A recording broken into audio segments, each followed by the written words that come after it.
Chronique.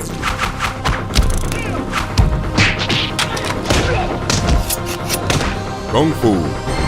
Bienvenue dans cette 8e Chronique Kung Fu. Cette semaine, un spécial sur les armes. J'accueille encore mon collaborateur Benoît Cyr. Salut. Salut Sébastien. Passez une belle semaine. Très belle semaine. J'imaginais que tu allais me dire ça. Mais il faisait beau, puis là, on affronte une semaine de pluie. Il pleut depuis hier, puis ça va continuer pendant 2-3 jours. C'est quelque chose, 80 mm. Et c'est bon, hein? Ben voilà, mais on va quand même parler Kung Fu. Oui, monsieur. Et aujourd'hui, il y a un spécial sur les armes utilisées. On sait que dans le Kung Fu, il y a différentes armes dans tous les styles qui sont utilisées. On va sûrement parler de ceux qui sont préconisés par l'école Wei Chin. Oui, c'est effectivement, on va parler des armes qu'on utilise à l'école Wei Chin, donc on pratique aussi avec certaines armes, donc je vais vous en parler. OK, bien on commence par quelle? On va commencer par la lance. La lance, c'est une arme qu'on apprend à manœuvrer. C'est une arme qui est très longue, qui fait entre 7 pieds et 8 pieds de long, plus la pointe. Ah, ça prend toute une stratégie pour se battre avec ça. Il faut savoir comment l'utiliser.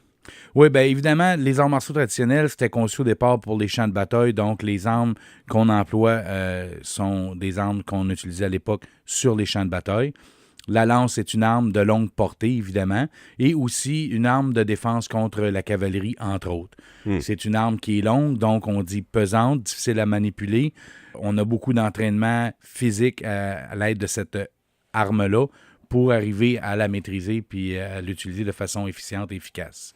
Dis-moi, dans un cours de Kung Fu, par exemple, quel pourcentage du temps passé en classe sera avec des armes versus le temps qu'on passe seulement avec des mouvements du corps? Évidemment, à main nue, on a plus de formes, de taolu, comme on disait, que de formes avec les armes. Évidemment aussi, ce sont des formes que l'on va pratiquer lorsqu'on sera plus avancé dans l'école, parce que ça demande une certaine dextérité. On parle d'armes, évidemment, on parle de risques et de dangers plus évidents qu'avec les mains nues. Donc, on attend que les gens aient une certaine dextérité avant de leur enseigner, une certaine aptitude. Je te dirais que la proportion est environ, je dirais 10 10% du temps. Puis c'est pas pour les débutants. C'est pas pour les débutants. Un peu comme le fameux style spécial de Shaolin, Kung Fu Shaolin, qui est seulement enseigné aux gens qui ont beaucoup d'expérience. Oui, mais quand je te dis 10 là, juste pour être sûr qu'on comprenne bien, je parle 10 du temps qui est consacré à l'enseignement de l'utilisation de ces armes-là. Si on parle de pratique, là, c'est personnel à chacun. Donc, le temps qu'on alloue à la pratique de ces armes-là. OK. Mais à part la lance, une autre arme dont tu pourrais nous parler? On pratique aussi avec le Myudo. Le Myudo, c'est l'équivalent du sabre japonais, du katana, mais chinois. Donc, c'est une arme qui s'apparente beaucoup au katana. La différence que cette arme-là, elle n'est pas carrée, donc elle s'en va en pointe. Donc, elle finit en pointe de façon graduelle. Et très, très coupant, j'imagine. Oui, affilé. c'est un sabre. On parle de sabre. Donc, tout comme le katana, c'est très, très tranchant. La lame est un peu plus longue aussi que celle du katana.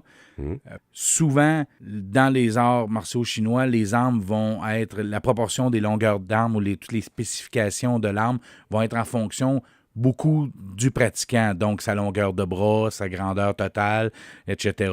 Les Chinois sont pas reconnus pour être très, très grands. Est-ce qu'ils se faisaient des armes plus longues pour ça ou, contrairement, c'est plus on est petit, plus on a des armes petites? Bien, de façon générale, plus on est petit, plus on devrait avoir des armes proportionnelles à notre maniement. Mais dans les arts martiaux chinois, comme il y a beaucoup, beaucoup de créativité puis de différents styles au niveau du maniement des armes et autres, on va retrouver dans certaines écoles, dans certaines lignées, dans certaines approches, des maniements d'armes qui peuvent être un peu disproportionnés par rapport aux spécifications qui seraient peut-être optimum pour le pratiquant, parce qu'il y a des techniques spéciales qui sont développées avec ça. Parle-nous un peu de la manipulation de cette arme-là, le Myudo. Le Myudo, c'est un sabre, donc c'est une manipulation qui demande beaucoup de dextérité.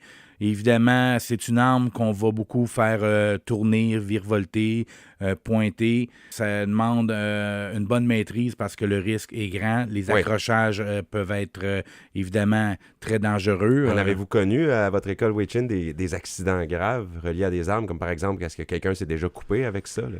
Moi, j'ai jamais été témoin, mais on m'a raconté une histoire qui s'est déjà produite dans notre école. C'est un pratiquant de sabre qui avait fait une démonstration, donc une forme avec le Myudo. Et puis, par maladresse, il s'était transpercé le bas d'une jambe. Et il a continué sa forme comme si rien n'était. Il a terminé, puis il est allé se faire soigner. Donc, oui, ça peut arriver. Évidemment, quand on pratique avec une arme, les risques sont là, comme n'importe quelle arme. C'est vrai aussi dans les armes à feu, c'est vrai les armes blanches. Je te dirais que lorsqu'on manipule ces armes-là, ce qui est important, c'est de toujours être à l'écoute de son corps. Parce que quand on performe avec une arme, on prend un peu même souvent, on prend un peu des risques associés à la manipulation de cette arme-là dans le but de performer. Mhm. Donc, si on devient fatigué, le corps ne suit plus, bien souvent, c'est là que les accidents se produisent. Il faut être à l'écoute de son corps, il faut s'entraîner de façon responsable et limitée pour être sûr qu'il n'y a pas de blessure. Mais à part le cas que je vous ai dit, moi, je n'ai jamais vu ou entendu d'autres histoires, c'est quelque chose qui est extrêmement rare parce que Les gens font généralement, attention. ils font attention et le suivi est très serré. Et dans le cas que je vous ai raconté, c'était quelqu'un qui était de très haut niveau, là. Il essayait des risques encore plus élevés que ce qu'un débutant pourrait essayer. Oui, effectivement, probablement, oui. OK, ben on passe à une troisième arme, Benoît. Oui, l'autre arme traditionnelle qu'on pratique à l'école Wei Chin, c'est ma préférée. C'est pour ça que je l'ai gardée pour la fin. Celle-là, elle me tient à cœur plus que les autres, c'est le Kwando. Donc, le Kwando, c'est une espèce d'hallebarde chinoise. Ça me dit pas grand-chose. Hallebarde, c'est quoi aussi? À quoi ça ressemble? C'est un long bâton, moins long que le bâton qu'on utilise pour le combat, qui est le bâton de combat, le bo qu'on appelle, qui va avoir une longueur proportionnelle à la distance entre le plancher et l'épaule du pratiquant. Ah, d'accord. Et à l'extrémité de ce bâton-là, il y a une garde et une très grande lame. Ah oui, OK. Une très grande et une très grande lame. Dans plusieurs films, on en voit parfois. On voit ça souvent dans plusieurs films, effectivement. C'est une lame qui est courbe, avec souvent à son opposé, au dos de la lame, on va voir une lame en pointe courbe qui ressort un peu comme un pouce. Puis souvent aussi, on va voir quelques ondulations avec des légères pointes sur le dessus de la lame. À l'autre extrémité du bâton, donc au bout du bâton, on va retrouver une espèce de pointe en lame généralement, et parfois même avec des trous pour y placer des anneaux. Qui va servir de pointe là, pour transpercer son adversaire de dos. On raconte même qu'à l'époque, on y accrochait des hameçons dans le but de retirer l'arme avec les boyaux internes de l'adversaire. Aïe, aïe, aïe. Comme je vous dis, ce sont des armes qui sont destinées au combat sur les champs de bataille. Donc, ce sont des armes qui ont des efficiences très violentes, évidemment.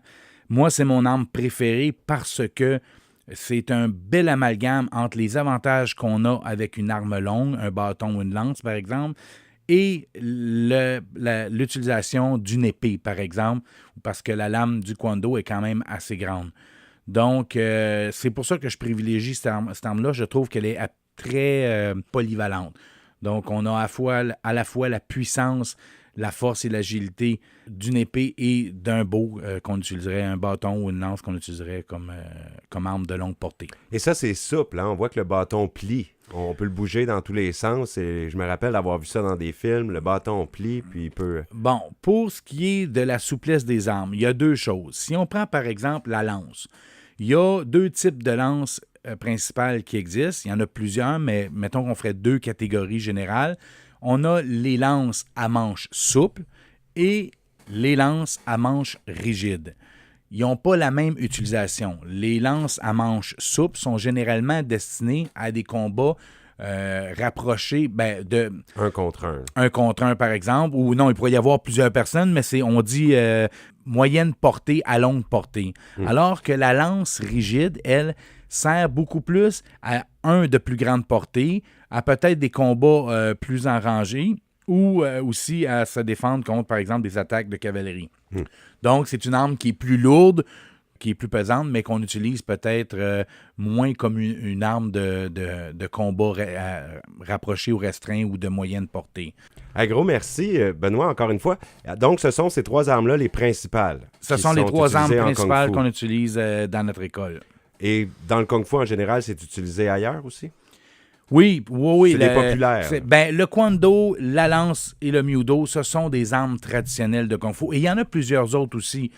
Probablement qu'avec les années, j'aurai peut-être la chance d'en apprendre d'autres parce qu'il y en a d'autres. On pratique aussi l'épée de Tai Chi, par exemple. Mais comme je ne la pratique pas encore, il est difficile pour moi de vous en parler. Il y a de nombreuses manipulations d'armes qui s'en viennent à l'avenir. Le curriculum est très vaste. On n'a pas assez d'une vie pour tout apprendre ce qu'il y a à apprendre dans les arts martiaux traditionnels. Ouais, c'est comme les échecs. On n'a pas assez d'une vie pour Ah non, c'est battre impossible. les champions du monde. Il y en a qui sont jeunes, qui sont bons, par exemple. Ça doit être la même chose dans les arts martiaux. C'est la même chose. Ce qui va faire la différence entre un bon pratiquant d'art martial et un autre qui est moins habile au départ, c'est la rigueur avec laquelle qu'on va s'entraîner, mais surtout la persévérance, parce que l'entraînement des arts martiaux traditionnels, c'est un entraînement qui est difficile et qui s'échelonne sur un long parcours de vie. C'est plus un mode de vie qu'une pratique sportive, par exemple. Vraiment intéressant, encore une fois. Je t'invite encore la semaine prochaine. Benoît, de quoi on va parler, prochaine chronique Kung Fu? Ben moi, pour la prochaine chronique, je vous propose de vous parler un peu du drunken fist, qu'on dit en anglais, ou du style de l'ivresse. Oui! Parce que c'est un style qui m'est beaucoup abordé en termes de questions et Je d'intérêts. pensais que c'était même pas vrai, mais donc il existe pour vrai le style de l'ivresse au combat, Drunken Absolument. Master. Donc, dans le but de démystifier ça un petit peu, je vais vous en parler. C'est un style que je ne pratique pas personnellement, à part quelques techniques qui font partie de notre curriculum ou de nos formes. Mais je vais vous en parler dans le but de démystifier ça un petit peu. C'est super. On se voit la semaine prochaine. Super, Sébastien. À la semaine prochaine.